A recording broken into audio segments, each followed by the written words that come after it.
एक समय की बात है कि एक जंगल में मीनू चिड़िया रहती थी, जो दूसरे पक्षियों के घरों में जाकर उनके घरों का रंग करती थी।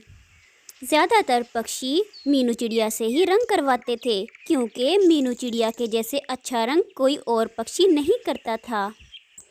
इसी जंगल में एक कालू कौवा भी रहता था, जो कि दूसरे पक्षियों के घरों में रंग करता था, लेकिन ज़्यादातर पक्षी उससे रंग नहीं करवाते थे, क्योंकि वो मीनू चिड़िया की तरह अच्छे तरीके से रंग नहीं करता था। और इसी वजह से कालू मीनू चिड़िया से बहुत जलता भी था। मीनू चिड़िया लगता है कुछ ज़्यादा ही अच्छे से रंग करती है। इसी वजह से बाकी पक्षी मुझसे रंग नहीं करवाते। मेरा तो सारा काम इस मीनू चिड़िया की वजह से बंद हो गया है।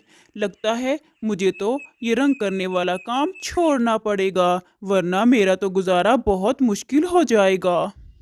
मीनू चिड़िया के पास बहुत ज़्यादा परिंदे आते हैं और एक दिन एक बुलबुल भी आती है। चिड़िया, मैंने लकड़ियों का एक नया घर बनाया है और मैंने सुना है कि पूरे जंगल में सबसे ज़्यादा अच्छा रंग तुम ही करती हो, तो मैं चाहती हूँ कि मेरे नए घर का रंग भी तुम ही करो। बुलबुल, ये तो आप सबकी मेहरबानी है। मेरे रंग को सब परिंदे बहुत पसंद करते हैं, क्योंकि मैं बहुत मेहनत से रंग करती हूँ। ठीक है बुलबुल बहन, मैं आपके घर का रंग कर दूंगी। हाँ बिल्कुल मीनू बहन, चलो अब मेरे साथ मैं तुम्हें अपना नया घर दिखाती हूँ। और फिर बुलबुल मीनू चिड़िया को अपना नया घर दिखाने के लिए ले जाती है। मीनू चिड़िया, ये है मेरा लकड़ियों का घर, बहुत मेहनत से बनाया है मैंने। अब मैं चाहती हूँ कि तुम इस पर प्यारा सा कलर कर दो, और फिर जो तुम कहोगी मैं तुम्हें देने के लिए तैयार हूँ। मेरे पास गंदम के दाने हैं, बताओ तुम्हें कितने गंदम के दाने चाहिए। बुलबुल बहन, आपका घर तो वाकई बहुत खूबसूरत है और मैं इस घर को रंग करने के लिए आपसे केवल 20 दाने ही लूँगी गंदम के। हाँ ठीक है मीनू चिड़िया, मैं तुम्हें 20 गंदम के दाने दे दूंगी। और फिर मीनू चिड़िया बुलबुल के घर का रंग करना शुरू कर देती है। शाम हो जाती है और मीनू चिड़िया बुलबुल के घर का रंग भी मुकम्मल कर लेती है। वाह मीनू चिड़िया वाह, तुमने तो मेरे घर को बहुत ज़्यादा खूबसूरत बना दिया है। जितनी मेहनत से मैंने इस घर को बनाया था, उतना ही अच्छा रंग तुमने किया है। जो बात मैंने परिंदों के मुंह से सुनी थी, वो आज सच हो गई है। मैंने अपनी आंखों से देख लिया है। तुम तो बहुत अच्छा काम करती हो। आपको ये रंग पसंद आया बुलबुल बहन? मेरे लिए ये बात बहुत खुशी की है। इससे बढ़कर मुझे और क्या चाहिए। बुलबुल से दाने लेने के बाद चिड़िया अपने घर चली जाती है। मीनू चिड़िया ने तो वाकई बहुत ही खूबसूरत रंग कर दिया है बुलबुल के घर का। बुलबुल के घर की तो शक्ल ही बदल गई है। इसी वजह से पक्षी मुझसे नहीं करवाते रंग। मैं तो कर भी नहीं सकता इतना अच्छा रंग। ऐसा सोचकर कालू कौवा वहाँ से उड़ जाता है। वो उड़ते हुए जा रहा था, तभी उसकी एक घर पर नज़र पड़ती है। कालू कौवा उस घर की तरफ जाता है। अरे, ये इतना खूबसूरत और इतना बड़ा घर किसका बना है? ये किसका है उल्लू भाई? कव्वे भैया, ये घर मिट्ठू महाराज ने अपने लिए बनवाया है। घर का सारा काम हो गया है, लेकिन सिर्फ इसका रंग होने वाला बाकी है और फिर ये घर मुकम्मल हो जाएगा।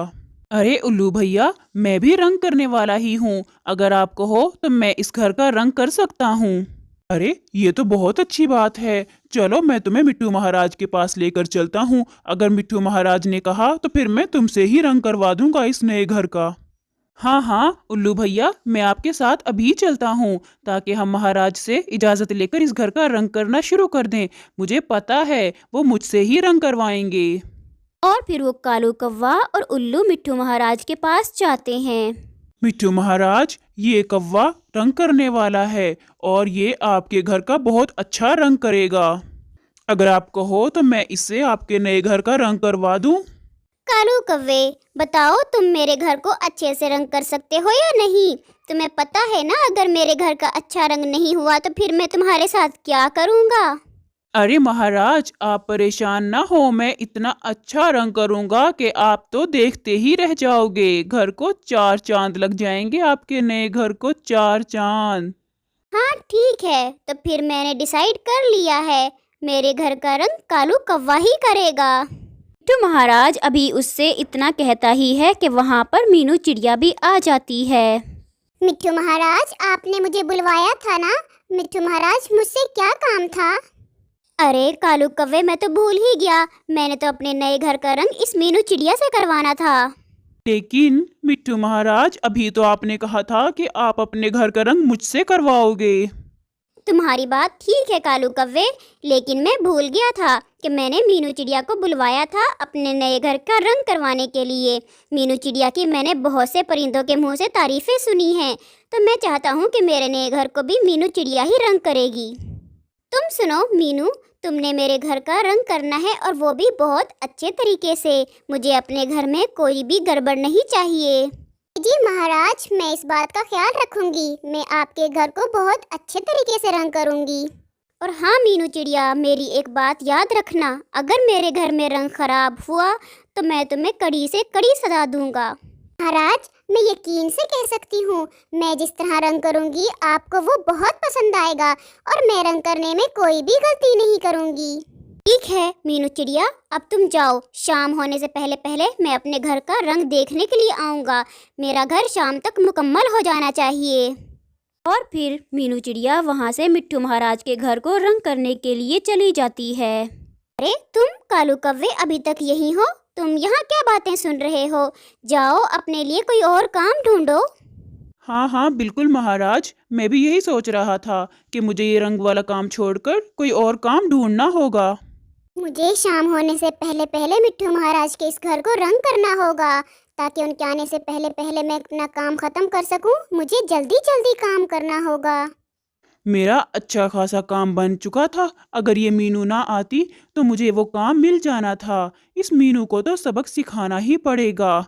कुछ तो ऐसा करूँगा कि ये सारा रंग खराब हो जाए महाराज के घर का, ताकि फिर इसको महाराज से सज़ा मिले और पक्षी इससे मायूस होकर मुझसे रंग करवाया करें। देर तक कालू कौवा बैठकर सोचता रहता है और फिर उसके दिमाग में एक शातिर योजना आती है। मुझे बादलों के पास जाना चाहिए। अगर बादल यहाँ पर आकर बरस जाएंगे तो ये मिट्ठू महाराज का जो घर है उसका सारा रंग खराब हो जाएगा और फिर चिड़िया की तो महाराज के हाथों खैर नहीं होगी। फिर इतना सोचने के बाद कालू कौवा बादलों के पास जाता है। बादल भैया, मेरी बात सुनो। हमारे जंगल में बहुत ज्यादा गर्मी हो रही है। क्या आप मेरे साथ जाकर वहाँ पर बारिश बरसा सकते हो? हाँ ठीक है कालू कव्वे, मैं भी काफी देर से यही सोच रहा था कि कहाँ जाऊँ बारिश बरसाने। चलो मैं तुम्हारे साथ चलता हूँ। कालू कौवा बादल को लेकर अपने जंगल में आ जाता है और कुछ ही देर बाद जंगल में बहुत तेज बारिश भी होने लग जाती है। अब मजा आएगा जब चिड़िया की सारी मेहनत जाया हो जाएगी। और देखना फिर तोता अपने खराब घर को देखकर मीनू चिड़िया को कितनी कड़ी से कड़ी सजा देंगे। अरे ये क्या हो रहा है? मैंने इतनी मेहनत से मिट्ठू महाराज के घर का रंग किया था और अब ये बारिश शुरू हो गई है। बारिश थोड़ी देर के लिए ही होती है और उसके बाद बंद हो जाती है और मौसम भी बहुत खूबसूरत हो जाता है। अब मैं क्या करूं? इतनी मेहनत से मैंने रंग किया था और अब तो शाम भी होने वाली है। मिट्ठू महाराज भी आने ही वाले होंगे। इस खराब घर को देखकर तो वो मुझ पर गुस्सा करेंगे। मीनू चिड़िया बहुत परेशान बैठी हुई थी, तभी वहाँ पर बादशाह का सैनिक आता है। मीनू चिड़िया, मिट्ठू तोते ने आज अपने घर को देखने आना था, लेकिन उनको किसी दावत पर जाना है, जिसकी वजह से वो अब शाम को नहीं आएंगे, बल्कि वो कल सुबह सुबह अपना घर देखने आएंगे। ओह, ये तो बहुत अच्छा हो गया। रंग सारा तो खराब हो चुका था। अब मैं कल सुबह तक इसको दोबारा अच्छे से रंग कर दूंगी और इस तरह फिर मैं मिट्ठू महाराज की डांट से भी बच जाऊंगी। मीनू चिड़िया दोबारा से मिट्ठू महाराज के घर का रंग करना शुरू कर देती है और सुबह तक वो उसके घर को बहुत अच्छे से रंग कर भी देती है। अगली सुबह जब मिट्ठू महाराज अपने घर को देखने के लिए आते हैं तो वो बहुत खुश होते हैं, क्योंकि उसका घर बहुत ज़्यादा अच्छा लग रहा था। मीनू चिड़िया, मुझे अपना घर बहुत पसंद आया है। तुमने बहुत अच्छे रंग किए हैं। मैं इसकी वजह से तुम्हें ज़्यादा दाने दूंगा। कालू कौवा ये सब कुछ दूर से बैठकर देख रहा था और मन ही मन में बहुत गुस्से हो रहा था, लेकिन वो क्या कर सकता था, इसलिए वो वहाँ से उड़कर ही चला जाता है।